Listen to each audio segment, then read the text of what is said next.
Well, thanks everyone for coming, and thanks for the speakers. Okay, first of all, we have Judy Cox, who I believe is a PhD student at Leeds, working on a thesis on women in Chartism. Judy, if you'd like to start, then feel free.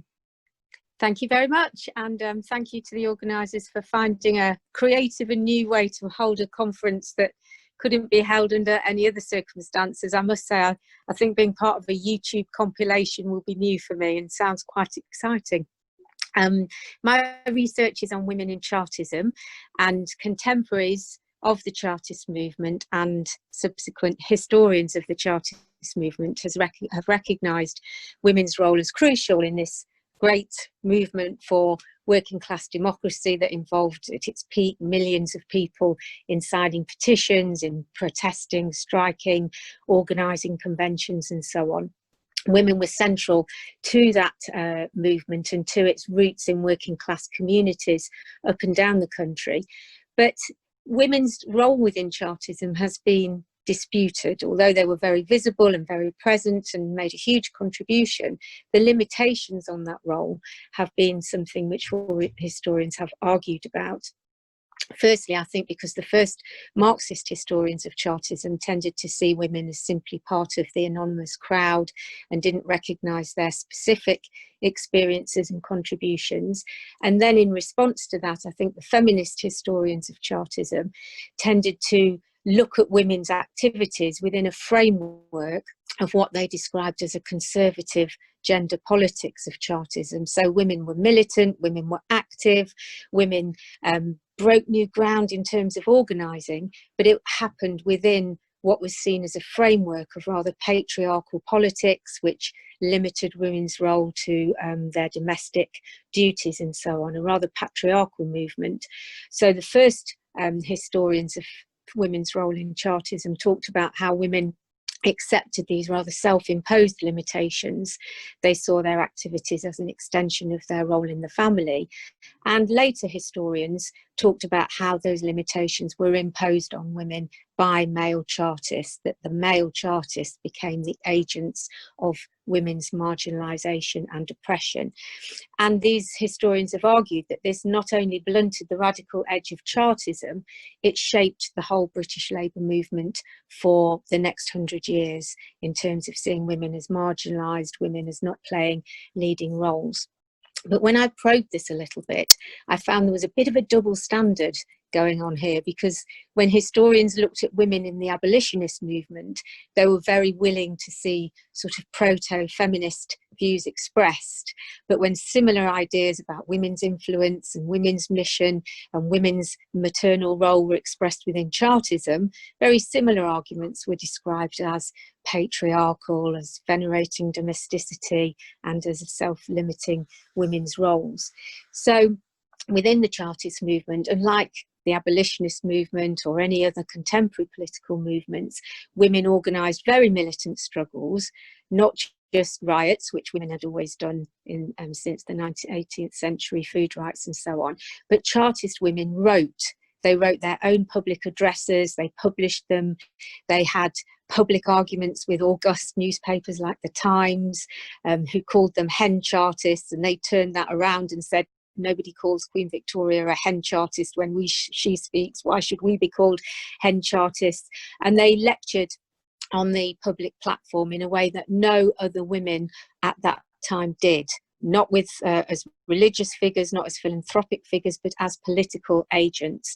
They were rowdy, they were cheeky, they told risque jokes. In other words, they broke out of all the kind of conventional gender expectations on women at the time. So within Chartism, some women did claim to have rights on the basis of a shared humanity, on the basis of the universal rights declared by the American and French revolutions. Some other Chartist women reframed the idea of sexual difference, that women had their own unique role, but it was an equal role to men. Although it was different, it should still have rights attributed to it, even if it was on the basis of women's role as educators. That was still a fundamentally important role, and women therefore should be given rights, given respect, given agency in the movement. So I was through all this kind of all these kind of comparisons and comparison literature, when I had a bit of a light bulb moment, when I jumped forward to looking at the 1866 Women's Suffrage Petition. This petition is often identified as the beginning of the feminist movement of the late 19th century because it demanded women's right to vote on the same basis as men's, which meant accepting the property restrictions which Chartists had always opposed. So looking at the relationship between Chartism and this petition, which was identified as a big step forward in the feminist campaign, meant rethinking Chartism, because I discovered there were many, many links between Chartists and the 1866 suffrage petition, which gave me a lot more confidence, I think, and authority to argue that Chartism wasn't a patriarchal movement in which women were confined to domestic roles, but Chartism included within it very strong brands of very strong currents of feminist thinking. And looking at the 1866 suffrage petition in this context made me also think it was an opportunity to rethink the origins of feminism, because many historians had seen the period after Mary Wollstonecraft and between her and the 1860s as a bit of a wasteland. But in fact, within Chartism and within Owenism and other working class movements, there were huge debates about women's position in society and women's rights and how women contributed to society and should have that contribution recognised. So the suffrage petition itself, I've only got a couple of minutes, so were I suppose shone a spotlight on these fascinating relationships between Chartists, radical Unitarians, people involved in international campaigns, supporting Italian unification, supporting Irish nationalism, this kind of fermenting counterculture which existed in particularly in London's radical circles. So I've got 3 minutes, I've been told, so I'll have a minute each on these. One of the names of the 1866 suffrage petition was that of Mary Lovett. Her husband, William Lovett, was one of the great figures of early 19th century working class radicalism and an author of the original charter, and they were married for 49 years. Down the road from her was somebody called Fanny Maughan, who had a half-brother named after William Lovett, and her father-in-law was a friend of William Lovett's and a Chartist, and he was a member of the London Secular Society. He was supporters of John Stuart Mill, who did write a feminist argument, but not until 1869, much later than the Chartist women demanded their rights. And then it was also signed by Fanny and Jane King, who lived in Holloway, who were the wife and daughter of John King, who was a pianoforte maker and an old friend of William Lovett's and a member of William Lovett's National Association for Promoting Political and Social Improvement of the People. And he had also named one of his sons after Lovett. So around William Lovett, Mary Lovett and their circle was a little pool of feminist arguments and support for the petition. Another member of Lovett's circle was William Sheehan. He met Emily Winkman when she visited his sister, Annie Sheehan had 9 children, but that didn't stop her being a great Republican, a decided Chartist and a rights of woman personage, according to Emily, when she met the family. Emily signed the 1866 petition. So did Emily's sisters, Catherine and Susanna Winkman, who had studied under William Gaskell, Elizabeth Gaskell's husband in Manchester. They became friends with Elizabeth Gaskell and Harriet Martineau, correspondents of Charlotte Bronte, and both signed the petition. Little geographical pockets of support in Hackney. I don't think I've got time to go into, but I'll just mention one last little pocket, which was Catherine and Goodwin Bombay, who were utopian socialists and Chartists. In the 1840s, they reframed their movement as the Communist Church and then embraced Unitarianism, and they moved up to Wakefield, and Catherine died, but Goodwin's second wife, Ada, and his daughter, Julia, both signed the 1866 petition. So just a little glimpse of some of the fascinating kind of personal and political political networks that I've discovered emanating from the great Chartist movement, women's emancipation, feminist movement of the 1860s. And that's my research. Excellent. Thank you so much for that, Judy. That was excellent. So we move on. We move on to swiftly to Ian Dalton, who is a visiting fellow, I believe, at Trinity College Dublin, and who has published in the past about the Protestant minority in post-independence Ireland in the Free State. And his title is Citizenship and Consent: How Does an Alienated Minority Find an Accommodation Within an Alien Policy? And thank you. Greetings from Kildare in Ireland, where it isn't as warm as where you are, I think, which is good. Okay, this project examines the underlying processes by which citizenship becomes substantive, where one is seen to be and feels a member of the polis of the res publica.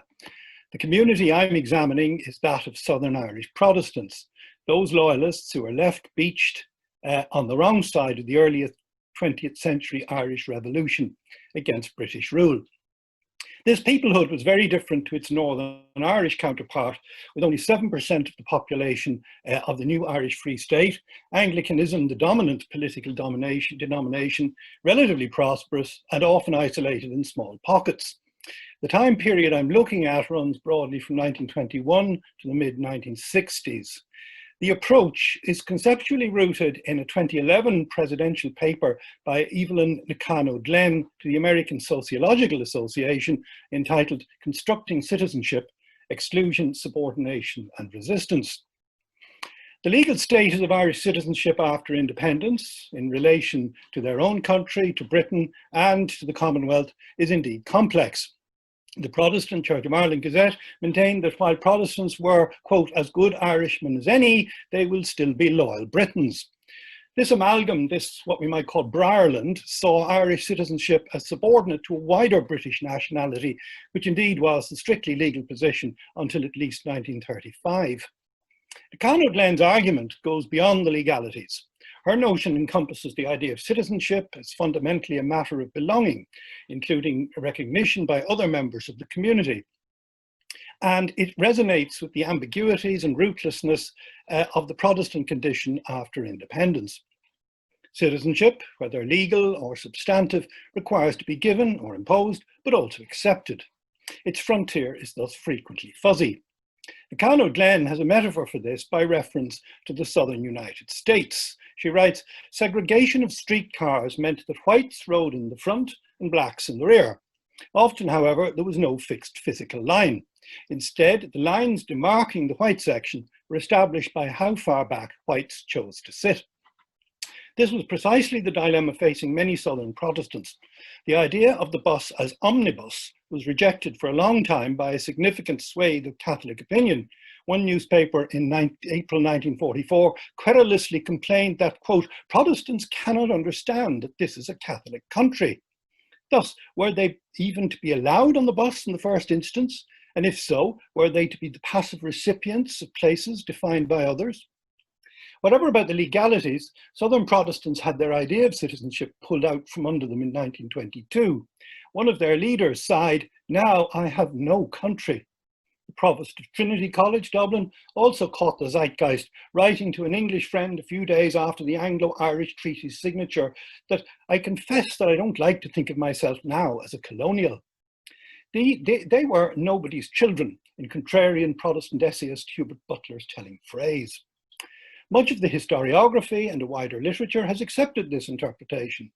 It's presented as profoundly negative, the ineluctable end of something, which it was, of course, but it also marked the start of an intriguing triangulation between Britain, Ireland, and their indigenous selves, wherein they had to find and map new forms of citizenship and identity. In post-1922 Ireland, Southern Irish Protestants had thus defined structures that would speak to a natural human desire to belong, which gelled with the maintenance of their relatively privileged position within Southern society, and which would provide anchoring to the historic beliefs and predilections that had hitherto defined them. My work examines the strategies and methods of operation the minority adopted to cope with this and to maximize their chances of survival. Obviously, time today does not really permit of a deep dive into this, so instead I shall just outline 5 research questions which I think arise, with a short comment on each.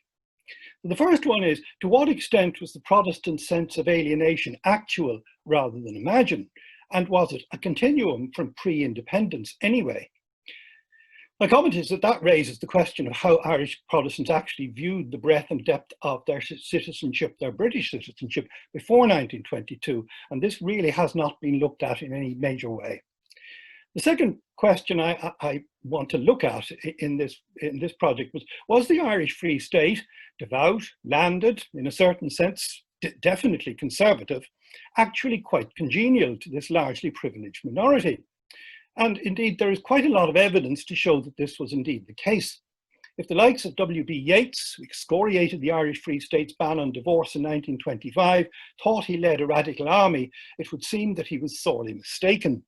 Protestants were willing to accept much of the Catholic state's wisdom, for instance, balanced government budgets, the modernising of local administration, the suppression of jobbery, education management reform and protectionism, and the important fact that it was a guarantor of order. The third question is, what was the importance of symbolism in allowing Protestants to pretend that they were still living in a part of the empire, as it were the Dominion of Ireland? This, to my mind, was significant. At independence, one Dublin Anglican rector assured his flock that there was still, quote, the King's government in Ireland, which was strictly correct. A constitutional continuum was valued, and such as appeals to the Privy Council, legitimately singing God Save the King, celebrating Armistice Day, and so on.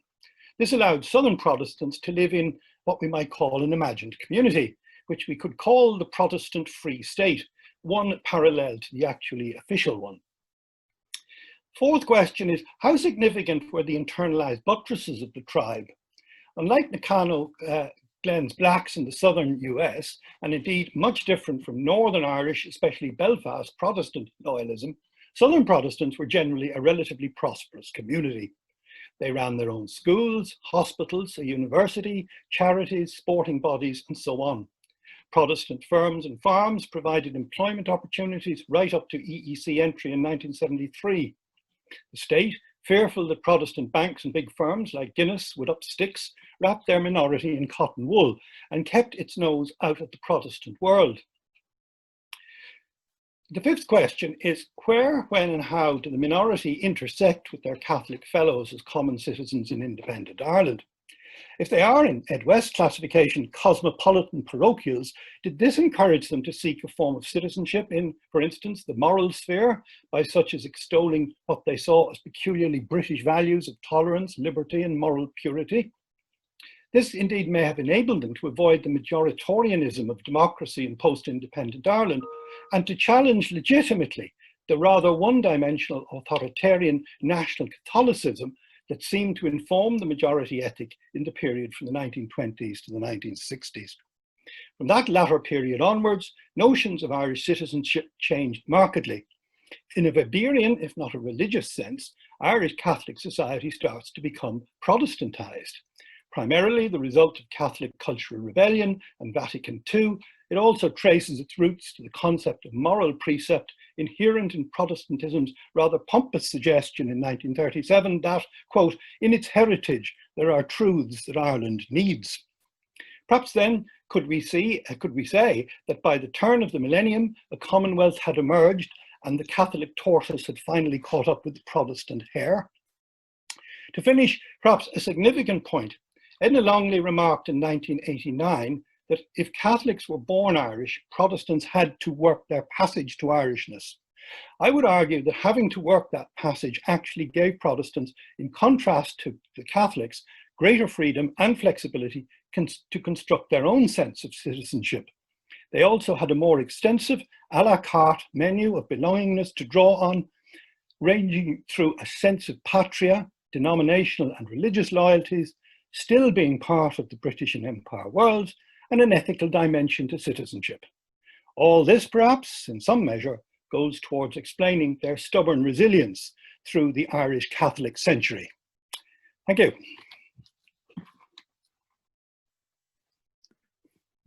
Thank you so much, Ian. That was a That was incredibly interesting. Thank you. I've got time. I kind of question myself later.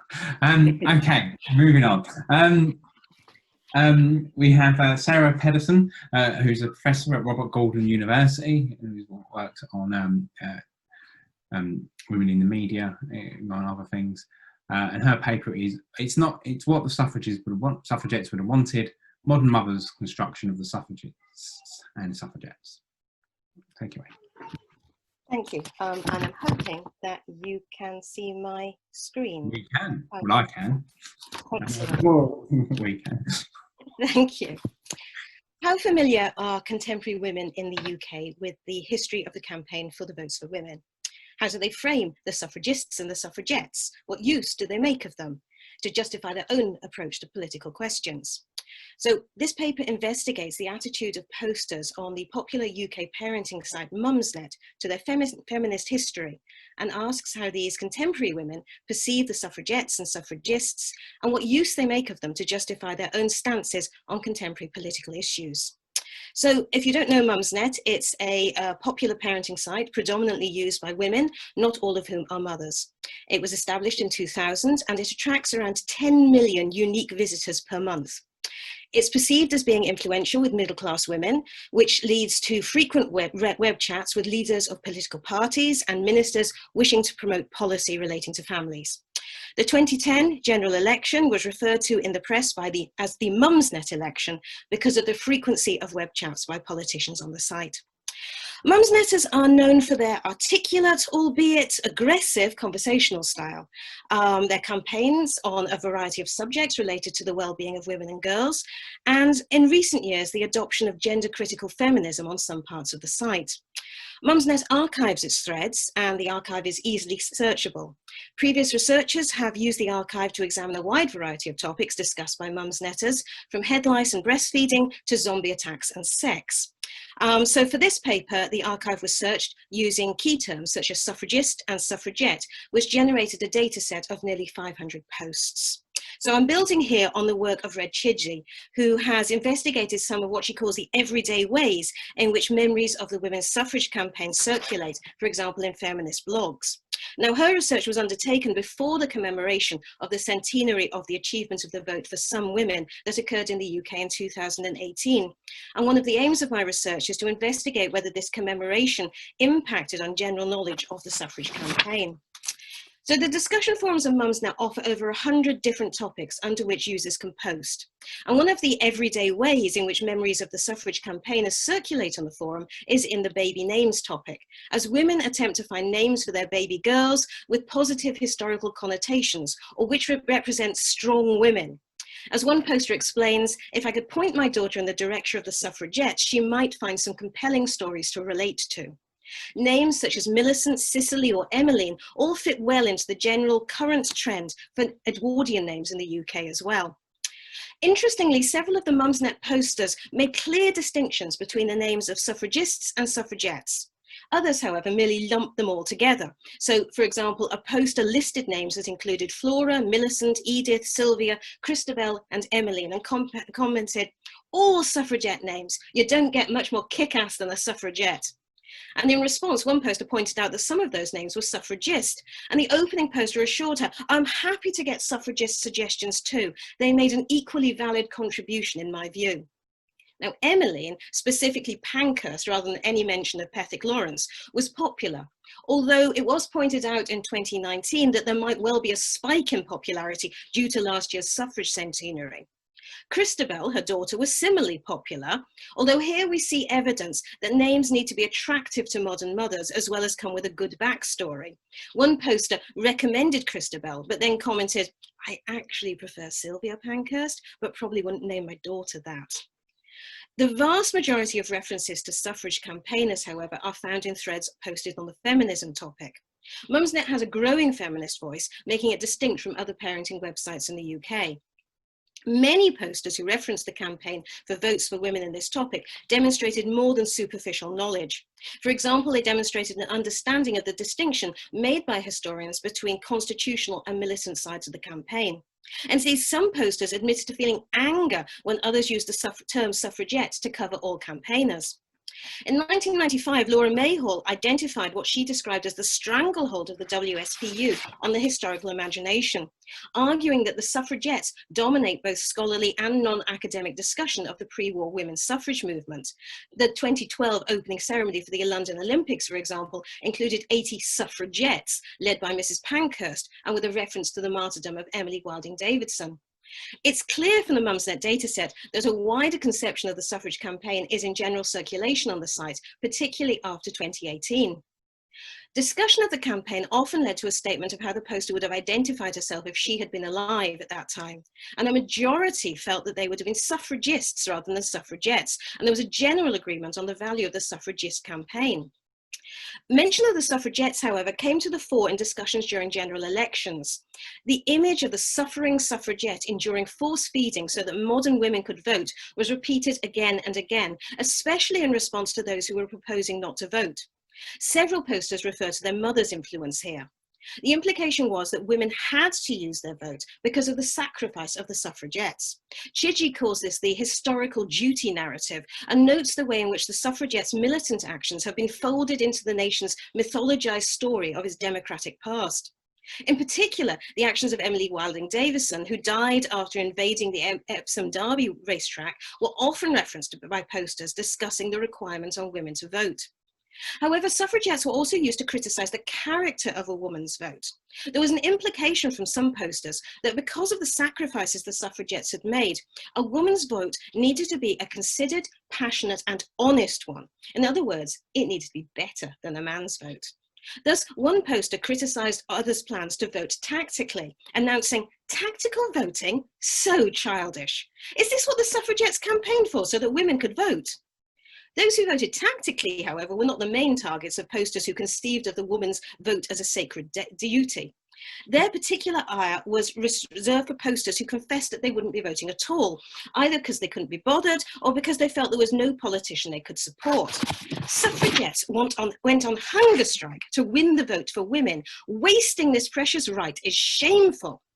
However, several of the posters who were considering not voting pushed back, arguing that the suffragettes made it possible for women to choose to vote if they want to. Others tried to nuance the argument about women's duty to vote by recommending a militant abstention. In May 2010, one poster suggested spoiling the ballot paper, which, quote, records that you turned up, but you didn't want to vote for anyone. The suffragettes may have approved of that. So previous researchers have suggested that the image of the historical campaign for votes for women is continually reinvigorated and reinvestigated with meaning by later feminists. In recent years, Mumsnet has seen increased discussion of what might be defined as more radical or gender-critical feminism, particularly in relation to debate around the proposed reform of the Gender Recognition Act of 2004. The site's discussion boards, particularly its feminism topics, have become known for allowing free debate about the potential impact on women's rights of the introduction of the concept of self-identification.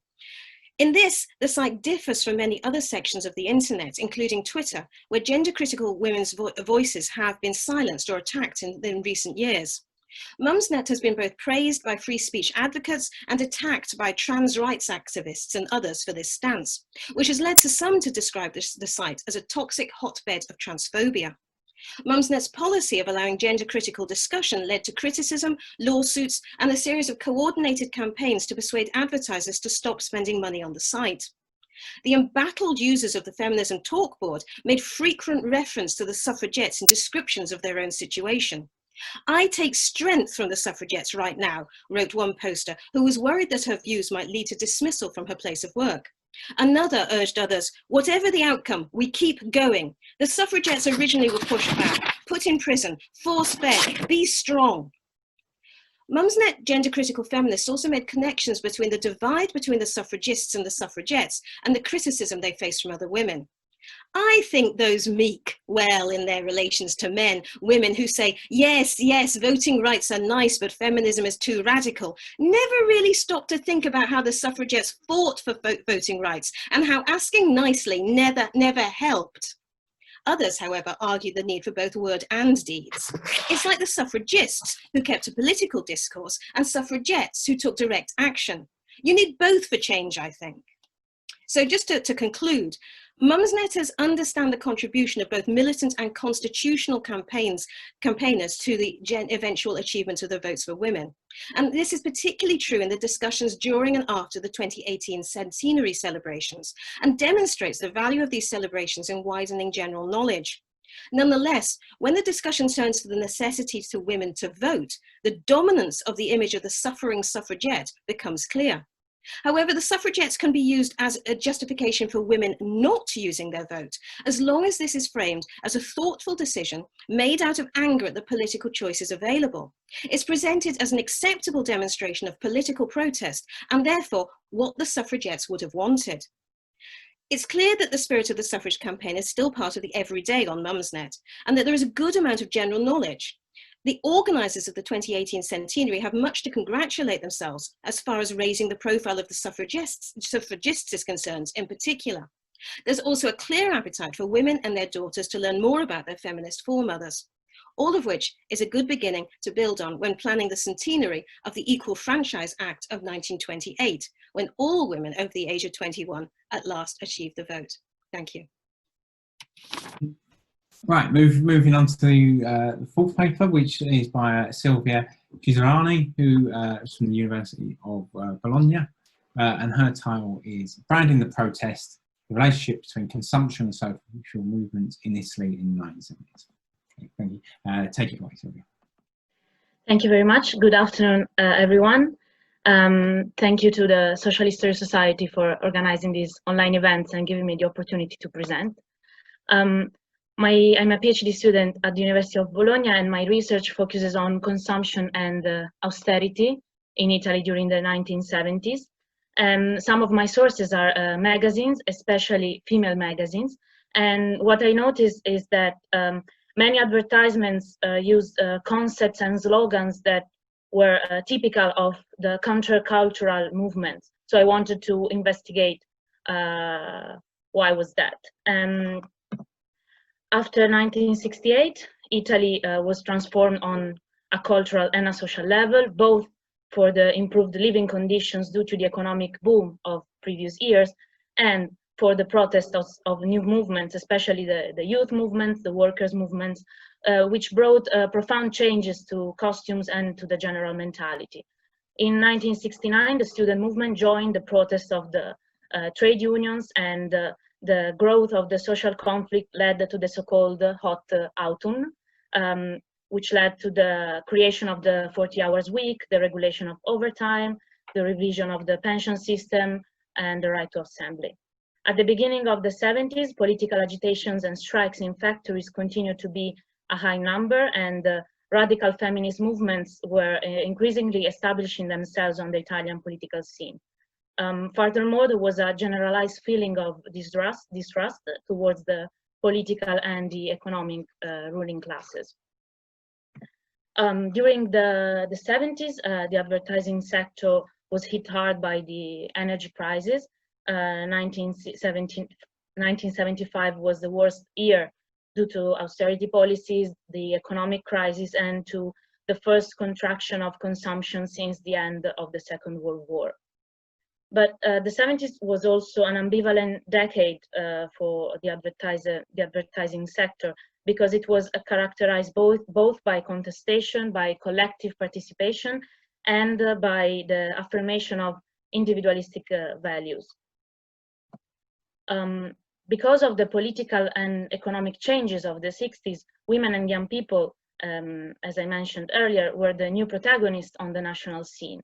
The advertisement sector, probably even before the political one, realized the necessity of interfacing more with these two plural and intersectional subjects.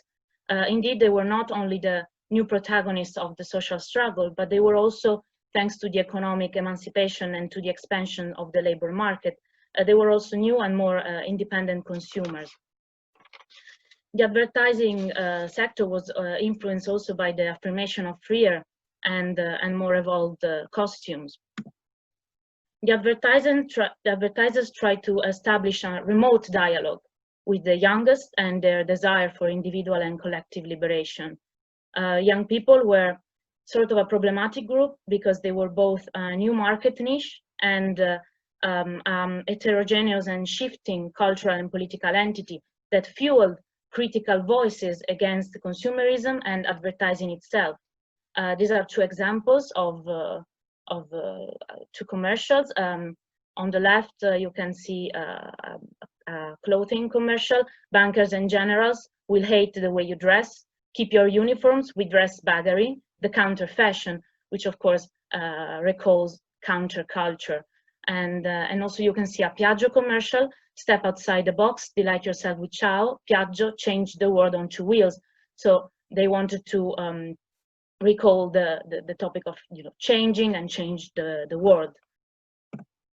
Commercials which targeted both young people and young mothers highlighted the importance of freedom of living and of choice, and creating a direct link between the goods and those abstract values. As you can see here, there are some examples: freedom of play, freedom to play and feel like flying, enough with J clothes, young people like Jean, most important, it is different as you like it, young taste. So motorcycles, toothpaste, and restrictive clothes became tools used both to stand out in the mass and to change the world.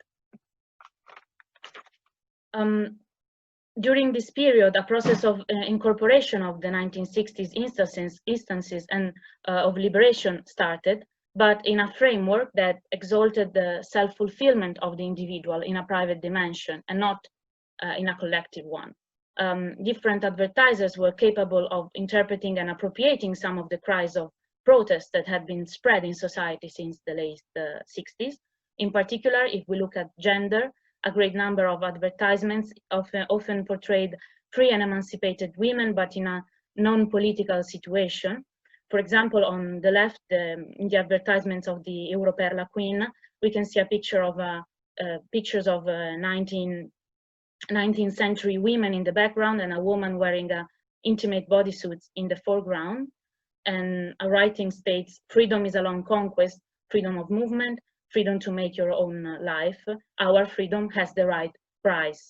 On the right, there is this other commercial that stated, no more shame, no more slavery, no more fear of being a woman, no more extra hair. To give you another example, Montefibre's advertisement stated, and I quote, discovering that you wanted to live more freely has changed the way we think about fabrics. Montefibre Textile answers to new problems, end of quote. While Bassetti combined the gender issue with the generational one, I quote, at 18, you have the right to change at least 16 square meters of the world. Bassetti gives you freedom of choice.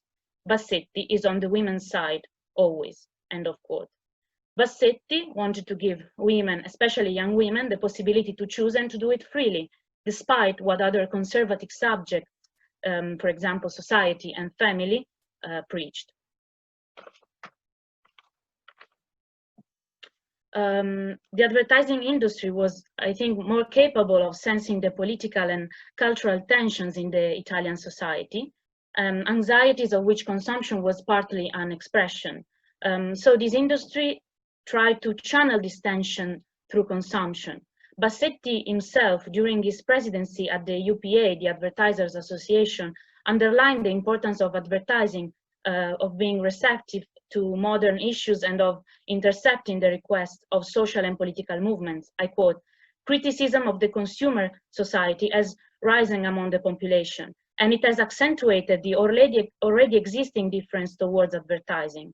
The contestation towards consumerism has been able to capture sensibilities and human needs, and above all, the awareness that man is not an accessory of the productive machine and that he is not only a consumer. In the next decade, something fundamental will have to change in the relationship between advertising and public opinion. Advertising is destined to expand and therefore to weigh more in everyone's daily life. And one cannot think that it can expand without improving its quality, both morally and aesthetically. One of the consequences of the incorporation of libertarian instances in a framework that exalted the self-realization of the individual led in Italy as well as abroad to the phenomenon of the so-called reflux in the private that characterized the 80s. the dreams of change found a bigger outlet in consumerism than in politics. Goods incorporated those values whose realization seemed unattainable through the political struggle, as you can see in this commercial that stated that your dreams become true in shopping, thanks to shopping. When your dreams become a kitchen, or don't dream them, buy them. In conclusion, I think that it is essential to analyze the interactions between advertisements, women's empowerment, youth protests, in order to fully comprehend not only the changes of that decade, but also the subsequent historical processes such as neoliberalism, and even our present, in which marketing and communications are still playing a prominent role, both economic and political. Thank you for your attention. Okay, thank you very much, Pizzirani. That was excellent. Okay, moving on, I think we have our last paper, which is from Brodie Waddell, who is a early modern historian who's senior lecturer at Birkbeck, University of London, and Brodie's worked on a range of things around individuals and accessing and their relations with power in the early modern period. His paper is Shaping the State from Below, the Power of Petitioning in Early Modern. Take it away. Great, thank you very much, Matthew. I'm screen sharing and I'm hoping you're seeing this. Let me know if you're not. So this started out really as a lengthy draft article that I tried to cut down to a 10-minute script and discovered that that was totally impossible, so I gave up. Instead, I just ended up putting together a few slides, and I'm just going to fly through those and hopefully give you a sense of what my project is all about and what one of the key findings so far has been. So here's the project, The Power of Petitioning in 17th Century England, and it's a collaborative project between me, Jason Pesce at UCL, and Sharon Howard at Birkbeck and Sheffield. And we've done a lot of things, but one of the key things we've done is collect up around 2,500 photographs of petitions from about 1570 to 1800, and coded those and transcribed a large number of them in order to get a sample of what people were petitioning about in this period. About half of those are local petitions sent to the local county magistrates, and the other half are a selection sent to the King and the Crown, and another selection sent to Parliament in terms of the House of Lords. So I'm going to be talking about the local ones today. One of the things I want to say first is that you can do a lot with these sorts of documents. These are a fantastic source for getting at individual stories, for getting at questions of local history, of popular politics, and all sorts of other things. But today, I'm going to be talking about the social history of the state. And the argument is very bluntly that petitioners helped to build the English state in the 17th century. I'm going to talk about that by showing you three things. First is the massive growth in petitioning in the late 16th and early 17th century. Second, the huge expansion in the social depth of petitioning, that is, who was actually involved in this process. And then third, what they were petitioning about, and specifically the importance of fiscal issues, that is to say, getting and spending money that shows up as soon as you start looking at these petitions in a more quantitative way. So I'm afraid there are going to be a few graphs, but hopefully they will be illuminating. Before that, though, one quick word about what a petition actually is in this period. So unlike Judy's Chartists or suffragists petitions, these tend to be much more individual documents. The majority of them were sent by individuals about much more practical things, about implementing policy rather than changing policy. Though there are an increasing number in this period that are group petitions, and a small, but again increasing number that are mass petitions signed by hundreds or even thousands of people and sent to national authorities.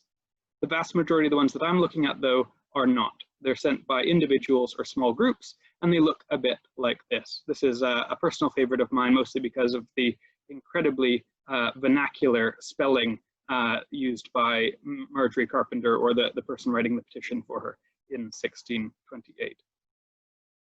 You can find a lot more of these things on our project website, which I showed at the beginning. There it is down there, the petitioning.history.ac.uk. Please do check it out if you want to find more of them. So that's what a petition is. How many of them were there? Well, there were lots and lots and lots and lots. And most importantly, they were rising in numbers. So you can see from this chart here, this is an attempt to put in all the data we have for petitions to county quarter sessions where we actually have material before the year 1600. What can we see? Well, we can see that petitions were very, very rare before about 1570. They do exist, but they're negligible in terms of numbers.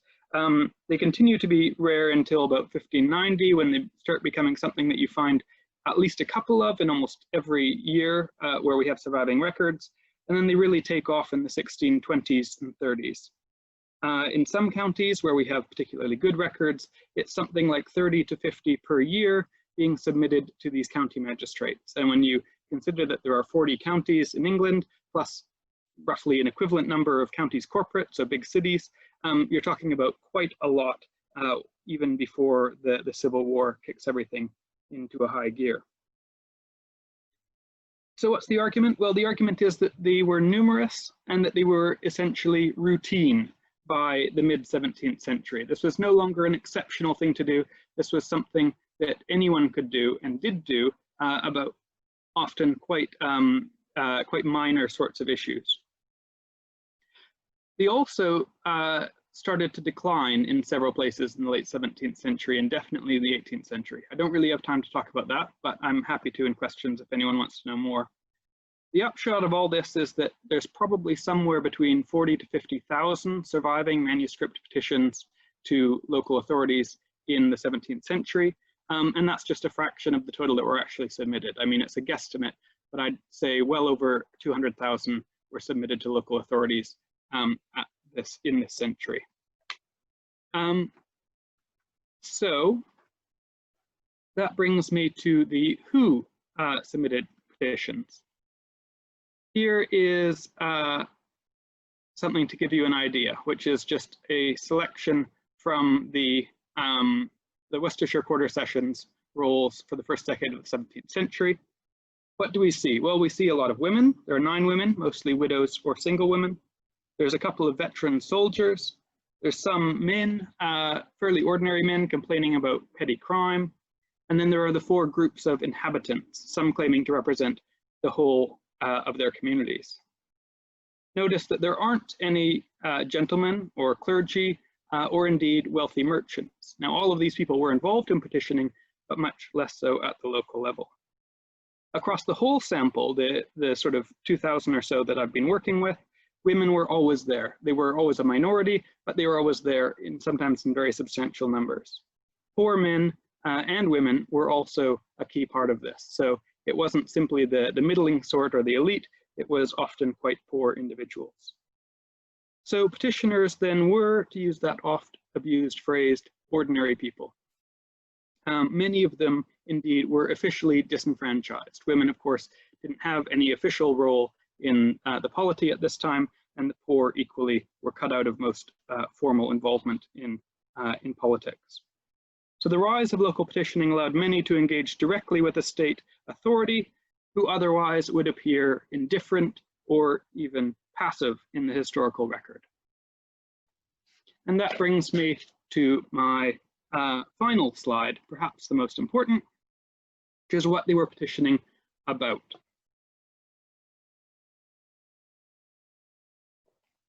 They petitioned about just about anything, but it really falls into 3 big categories.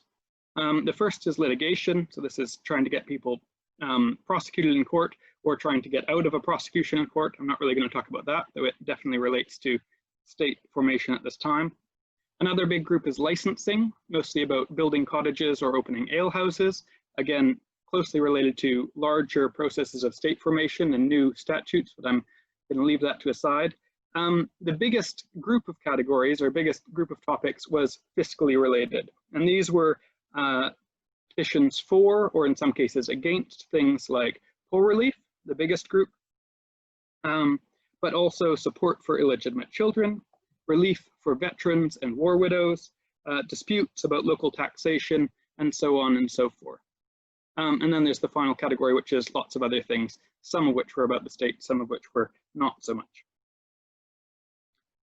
But that, I think, is the key finding, or one of the key findings I've come across so far, which is to say the biggest and most important group was mostly focused on expanding the amount of money that was public money that was being raised and spent on welfare and on other local concerns like roads and bridges and the church.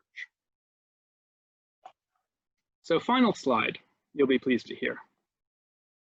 What does it all mean? Well, by looking at ordinary petitioning, we might even say boring petitioning about minor, often banal things, rather than at the capital P petitions that have got a lot of attention in the historiography so far, I think that we can better understand the social history of the state at this time. We see this growing wave of petitioning from the late Elizabethan period onwards. We see the social depth of petitioning getting deeper and deeper, reaching women and the poor. And finally, we see that these petitions were often seeking to expand public spending on welfare and other priorities of ordinary people. So there's the headline. Tens of thousands, maybe even hundreds of thousands of ordinary people managed to build the English state from the bottom up in the 17th century. Thank you. Okay, thank you so much for that. Thank you to all of our speakers. That was really interesting and really productive way of doing things. It's been a really nice afternoon of listening to people rather than doing the excerpts committee, which is the work I was doing.